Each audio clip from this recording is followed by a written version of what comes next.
New Zealand T20 సిరీస్లో అనూహ్యంగా జట్టులోకి వచ్చి అద్భుతాలు చేసిన team India pocket dynamite Ishan Kishan తాజాగా ఓ ఆసక్తికర విషయాన్ని వెల్లడించాడు.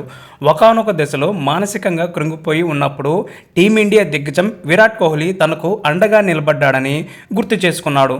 ఆ క్షణాలు జీవితంలో మర్చిపోలేనని అన్నాడు. విరాట్ ఓదార్పు తనను కెరీర్లో తిరిగి పుంజుకునేలా చేసిందని చెప్పాడు. ఇషాన్ 2020 ఐపీఎల్ ఎడిషన్లో ముంబై ఇండియన్స్ తరపున 516 పరుగులు చేసి అద్భుతంగా రాణించాడు.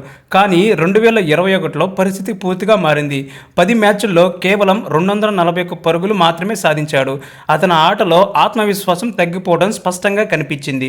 ఆ సమయంలోనే ఆర్సీబీతో జరిగిన మ్యాచ్ తర్వాత విరాట్ కోహ్లీ ఇషాన్ దగ్గరకు వెళ్ళి మాట్లాడాడు.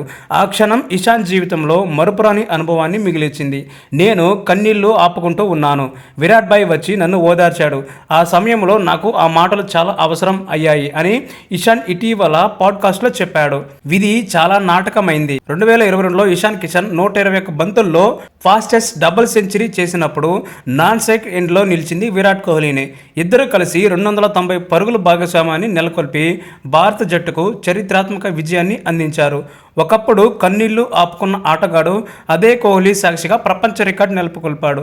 ఇషాన్ 2021లో విఫలమైనప్పటికీ ముంబై ఇండియన్స్ అతనిపై నమ్మకం ఉంచింది. 2022 వేలంలో 15.25 కోట్లకు భారీ మొత్తానికి అతన్ని తిరిగి కొనుగోలు చేసింది. ఎంఐ విశ్వాసాన్ని ఇషాన్ నిలబెట్టుకున్నాడు. ఆ ఎడిషన్లో 14 ఇన్నింగ్స్లో 133 స్ట్రైక్ రేటుతో 418 పరుగులు చేసి ముంబై ఇండియన్స్ తరపున అత్యంత విలువైన ఆటగాడుగా నిలిచాడు. ఐపీఎల్ అనుభవాలు పక్కన పెడితే ఇషాన్ అంతర్జాతీయ కెరీర్లోనూ అద్భుతమైన పునరాగమనం చేశాడు. 2 ఏళ్ల క్రితం అతనికి టీమిండియాలో స్థానమే ఉండేది కాదు. స్వయం కృతాపరాధాల వల్ల జట్టులో స్థానం కోల్పోవడంతో పాటు బీసీసీఐ సెంట్రల్ కాంట్రాక్ట్ కూడా కోల్పోయాడు.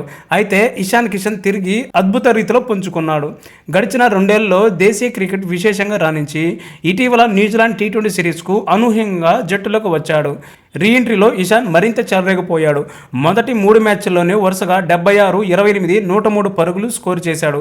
ఈ ప్రదర్శన తర్వాత అతను త్వరలోనే ప్రారంభం కాబోయే టీ20 వరల్డ్ కప్లో అభిషేక్ శర్మతో కలిసి ఓపెనింగ్ చేయడం ఖరారైపోయిందని చెప్తున్నారు.